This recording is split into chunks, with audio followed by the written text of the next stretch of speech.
First of all, I just want to say thank you for choosing Athens Pulmonary to be your DME supplier. We really appreciate the opportunity to serve you and really look forward to doing anything that we can to help you use your CPAP, get used to your CPAP, deal with any problems and troubleshooting that may arise along the way.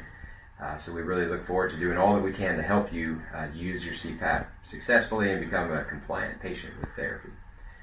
To begin with, I just want to introduce myself. My name is Jim Corley. I work in the CPAP DME department here at Athens Pulmonary. Do most of the CPAP setups, and so I want to just take a couple minutes to kind of go through just the basic information involved with a CPAP setup. So to begin with, I just want to give a little bit of information about sleep apnea itself. If you are watching this video, most likely you've had a sleep study, whether it was done at home or in a sleep lab, and it was determined that you do have some degree of sleep apnea, and you're now pursuing CPAP therapy as the mode of treatment. So essentially with sleep apnea, what's happening to you at night is your airway is collapsing. So your airway is closing up at night. That begins to restrict airflow, so your oxygen levels will then start to go down, and then that's going to wake you from your sleep. And so depending on how severe that is, it could be happening anywhere from 5 to 15 times per hour on average is considered mild sleep apnea. 16 to 30 times per hour is considered moderate sleep apnea, and then anything more than 30 times per hour on average is considered severe sleep apnea. So you likely fall within one of those ranges. The good thing is that CPAP is very effective at fixing sleep apnea. The way your CPAP machine is going to work is it's called an auto-adjusting CPAP. So most of the time these machines are not set to any specific pressure. It's going to be set with a minimum pressure and a maximum pressure. The machine will actually monitor your breathing throughout the night, so it can tell whenever your airway is beginning to narrow, like it does with sleep apnea. And whenever the machine detects that that's occurring, the machine will actually make adjustments to those pressure settings on its own to make sure that it's keeping that airway open and eliminating those interruptions in your breathing throughout the night. So the machine will do all those adjustments on its own. Fortunately, it's going to start at a nice low pressure setting, and then once you're asleep, that's when it begins to increase and make those adjustments. Generally speaking, you don't notice that once you're sleeping. It makes those adjustments as needed throughout the rest of the night. If you do find that you're having trouble tolerating that pressure, don't hesitate to let us know. We can actually make a lot of adjustments to those pressure settings just from the computer here without even needing the machine in the office. It has a remote connection so that we can make changes to pressure settings, humidity settings, things like that. So again, if you're having any issues with pressure or humidity or anything with using your machine, let us know, because we can make a lot of adjustments remotely and kind of talk through those issues and figure out what might work better. One of the aspects of your machine is that it has a wireless transmitter built into it. That means that it's going to connect every day, transmit data back to us to let us know how well the machine's working, the times you're using it, how much pressure it's using, how many apneas you're still having, if the mask is leaking.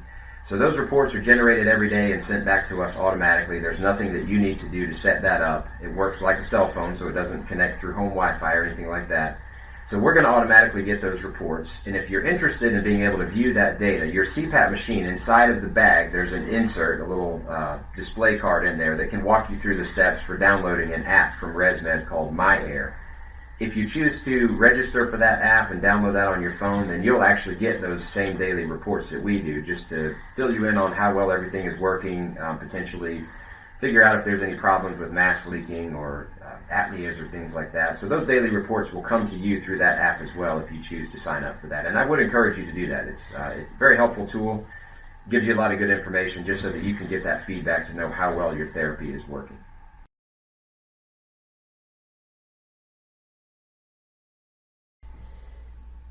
So all right, we're going to take a couple minutes here and just kind of go through unpacking everything, show you everything that's inside of here, how everything hooks together, how to operate the humidifier, the tubing connections, the power, all the various settings that you have options with. We're going to go through all of that, and we're going to just take it a step at a time. So let's start with what's in the bag. All right.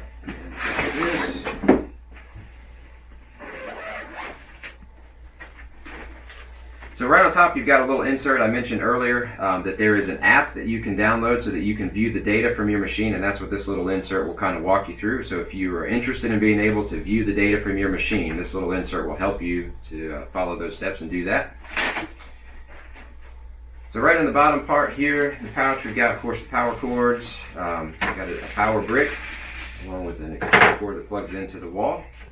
We got the machine itself, water chamber, and then the tubing that goes with the machine. So we're going to go step by step and just kind of show you how to hook each of these up together, and then what they do and how to adjust any settings that might be associated with any of these. So let's go to how to hook it up with power.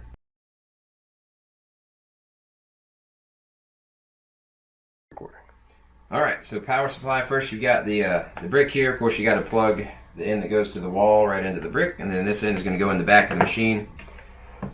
And it hooks right in here, and if you notice, there is a little bit of curvature here to the plug, so that side does have to fit on the right side over here as you're plugging it in.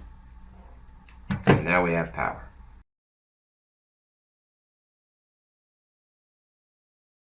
Alright, next step is going to be inserting the water chamber. So this is the water chamber.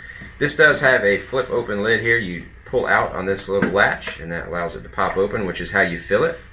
When you're filling this, of course, you want to use distilled water, which you can buy at the grocery store. On the front here, you'll see the gauge for the max fill line. So whenever you are filling this at night, make sure you don't go above that line. Otherwise, you're going to get water coming through the tubing, and eventually it splashes on your face. So don't go over that line. Once you've got your water in, this closes back, and then you're going to insert that into the side of the machine here with the opening. Just line it up and push it all the way in. When you want to take that back out, you notice the little white tab right here. You just have to push down on that. It moves down just a little bit so it will release, and you can slide it back out of there.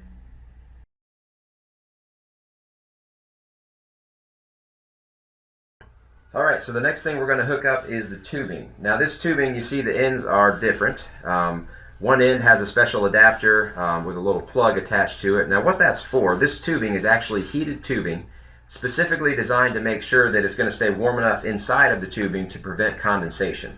Anytime you're using a humidifier with a CPAP machine, one problem that you can run into is the humidifier is heating up the water and the air to produce that moisture to prevent dryness. But once that air passes into the tubing, if it ends up cooling down too much once it's inside of there, then you're going to end up with condensation. So if you ever notice moisture inside the tubing, that's going to be why. The heated tubing is specifically designed to prevent that. So that's why it does have this special adapter, so that plugs into the machine to get power from the machine and allow it to heat and maintain warmth inside of the tubing. So when you're plugging that in, you just have to line that little plug up with the opening on the top right here. So you just line that up and push it all the way in.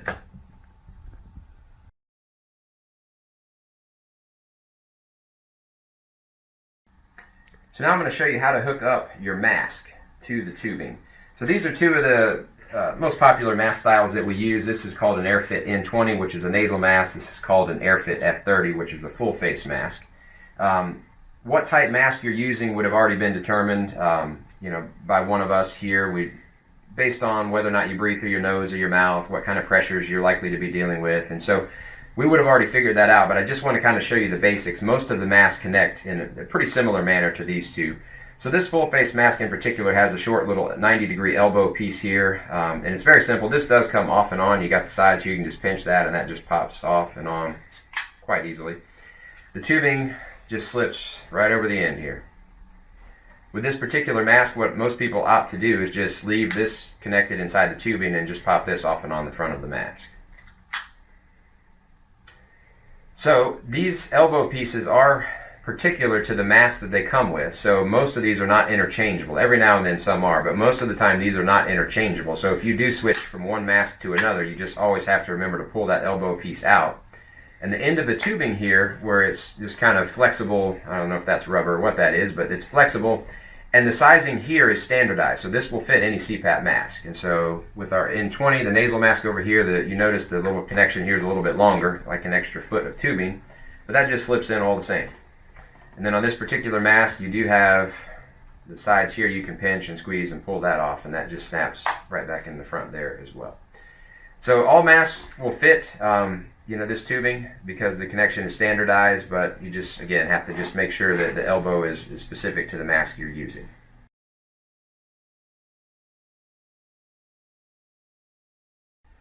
So once your CPAP machine is all hooked up and you've got your mask on and ready to go, it's very easy to turn this on. The power button is right on the top here to turn on the pressure and also turn it off. I'm going to go ahead and turn it on. So the display right here in the middle, this is going to show you how strong the pressure currently is. So this is the current pressure the machine is delivering. It's a pressure of 5. That may not mean anything to you, and that's fine, but 5 is the minimum pressure on the CPAP machine, and then the highest the CPAP machine can go is 20. So your machine would have been set based on what your physician prescribed. Most of the time it's 5 to 15, sometimes 5 to 20. The physicians make that determination, typically just based on the severity of your sleep apnea and kind of their expectations with what pressure you might need. So that's just a starting point, but when you cut the pressure on, it's going to start at 5 and basically just going to sit right there at 5 until you go to sleep, because your machine is looking for apneas, which are not going to happen until you've gone to sleep. And then once you're sleeping, that pressure is going to be automatically adjusting throughout the night, so it's going to deliver whatever you need in order to control the sleep apnea. So the pressure will always start at 5, and then once you're asleep, it's going to automatically adjust. Let's say you wake up in the middle of the night and the pressure just feels uncomfortably strong. You feel like you're smothering trying to breathe out against that pressure because it's a lot higher than when you first started out. The easiest way to deal with that is to just turn it off, which is the button on top. So I'm going to hit that, cuts the pressure off. A couple seconds later, just push it again to turn it right back on. And you see now our therapy started back over. It's going to start again at a pressure of 5, and that will give you the ability to go back to sleep at a nice low pressure again, and then once you're back asleep, the machine will auto-adjust again to control the sleep apnea. So if you do wake up in the middle of the night and the pressure is uncomfortably strong, that's the easiest way to deal with it. As you see, the screen goes dark pretty quickly, and that's just so that it's not lighting up the room while you're asleep. That's why I keep having to touch this touch screen to turn it back on. Your actual CPAP machine settings will show up right here. So this one is set from 5 is the minimum, 15 is the max. So that's the range that it's going to work within. So that will show you your settings. So I'm just going to go ahead and cut it back off with the button on top here.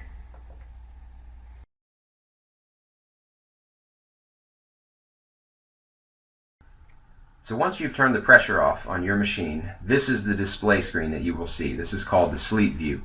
This just provides a little bit of basic feedback on your CPAP machine. So right here, by default, it's going to show to begin with the usage time. So here you see we don't have a whole lot of usage, 0 minutes so far, but whatever amount you've used it that particular day is going to show up right here. And then you have the mask icon right next to it. I'll tap that, and this is going to give you some feedback about the seal that your mask had while you were wearing your machine that night. So if you did have a lot of leaking, it would let you know that here, or if you had an overall good seal, it would let you know that as well. In the top left, you see the home icon there, so I'm going to tap that to get us back to, this is the main menu, so we're back to our main screen again. And you have two main options here. You have the sleep view, which, if I tap that, that's the one we just looked at. I go back, and then the other option we have over here is called My Options. So I'm going to open this one up. So there's a few settings here that could be changed. Right on top, you've got ramp time, so that's set to auto. So a ramp is just a way to make sure that your machine is going to start at a nice low pressure and stay there until you're sleeping. So the ramp on auto, typically we just leave it there. You don't have to really mess with that setting. When you're on an auto-adjusting CPAP machine, the ramp doesn't really do a whole lot. So we just leave that set on auto, and it'll allow the machine to then begin therapy and adjust pressures whenever it needs to, based on when you're asleep. The other two auto settings here, you have climate control and then tube temperature. So these settings are related to the humidity controls, and so by default it's going to be set on auto, and typically that's where we do always start out the machine, is on auto setting, and that means the machine is going to regulate how much humidity it's going to produce based on the room conditions. So it's constantly monitoring the humidity in the room, and it will make adjustments to how much moisture it's going to provide you based on how dry or humid the air is. So we do always try auto first, and if that ends up being comfortable for you, then you don't have to worry about humidity settings. You just let the machine control that. However, if for any reason the humidity settings are not comfortable, you do have the option to go into climate control here. So if I tap that, you see I have the option to switch to manual. If you do switch to manual, that's going to allow you a lot more direct control over how much humidity the machine produces, and as well as what temperature setting you want to maintain inside of your tubing. I would recommend that if you are having problems with humidity, call us. The easiest way is to just talk with us about what's going on. We can kind of figure out what the problems are, and we can make some recommendations on how to adjust your humidity to best address that. But just know that you do have these options to switch to manual and actually adjust humidity on your own if the auto settings are not working well for you. And then one last setting I do want to show you here is if you scroll down a bit, you have a mask setting. So right now this one is set on nasal, so if you're using our N20 mask that we showed you earlier, that's a nasal mask, that would be the correct setting. But if you open this up, there are three different types. You have nasal, you have full face, which would be a mask that would seal at the nose and the mouth. And then you also have pillows, which is a type of nasal mask, but it has a little bit different interface than your typical nasal cushion that goes all the way around the nose.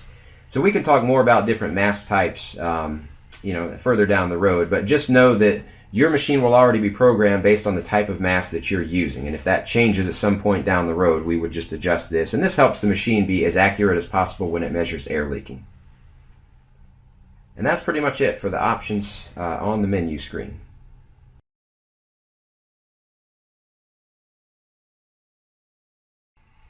So one last thing to show you on your machine is the filter. So that is on the back of the machine. If I spin this around.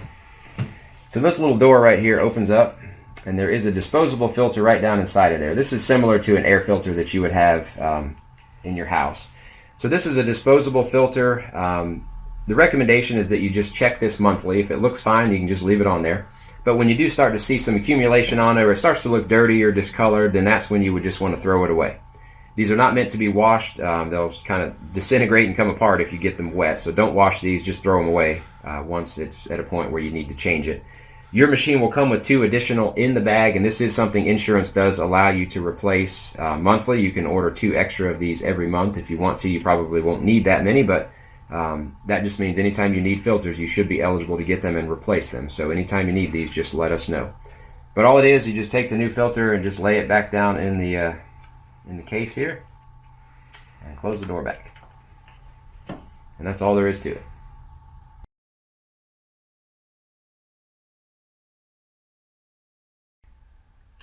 Well, hopefully this brief little walkthrough has been informative and helpful, and at least gets you to the point where you feel comfortable going ahead and starting your CPAP therapy. Again, we really appreciate you choosing Athens Pulmonary, and we're definitely here for you to help with any problems, any questions you may have along the way. Our contact information is in the folder that you would have received when you picked up your machine, so again, feel free to reach out to us anytime by phone, by email. And we're very easy to schedule an appointment and get in to see, so if you do feel like you need to come in and be seen in the office, we're more than happy to do that as well. So just give us a call or email and we can easily get you scheduled. But hopefully things are going to go well for you. It takes a little bit of getting used to, so don't get frustrated if things don't go well after 1 or 2 nights. Stick with it. A little bit each day is probably the best way to approach it. So don't fight with it for 3 hours, get frustrated, throw it across the room, and don't touch it again for a week. The best thing to do, try a little bit each day. If you're having a hard time, just take it off and go to bed. Try again the next day. So a little bit each day is a much better way to kind of work through that initial challenge of getting used to it. Hopefully things will go well, and you won't need us, but if you do, please call us.